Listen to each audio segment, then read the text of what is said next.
আজকে অ্যাওয়ার্ড পেয়েছেন? না আমি পাইনি। ওকে, আজকে আপনাকে দেখে সব জার্নালিস্ট হচ্ছে আপনার ছবি তুলতেছে কেন?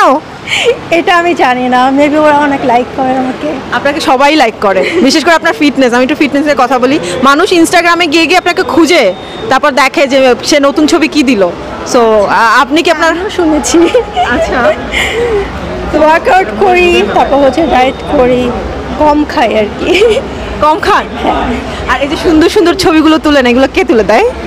এগুলো আমার ভাই তুলে দেয়, ফটোগ্রাফার তুলে দেয়, তারপর হচ্ছে আমার ছেলে তুলে দেয়।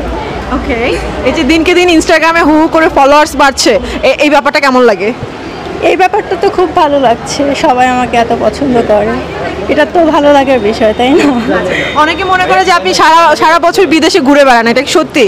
এটা হচ্ছে আপনারা আমাকে বিদেশে পাঠিয়ে দেন, আমি যখন যাই তখন অনেক পিকচার তুলি, দেন মানে বাংলাদেশে এসে তখন পিকচারগুলো আপলোড করা হয়।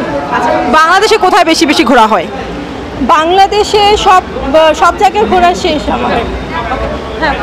আপনাকে অনেকদিন ধরে ইভেন্টগুলোতে তেমন দেখা যাচ্ছিল না কেন? এটার কারণ হচ্ছে আমি অনেক দিন দেশের বাইরে ছিলাম, অনেক দিন।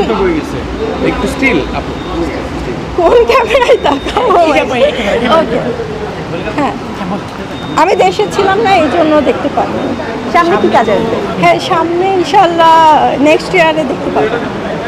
আপনার ছবিগুলো যখন সোশ্যাল মিডিয়ায় ভাইরাল হয়ে যায় তখন কেমন লাগে? এটা তো আমার খুব মজা লাগে। সিনেমায় কাজ করবেন? হ্যাঁ, সিনেমায় দেখতে পারো।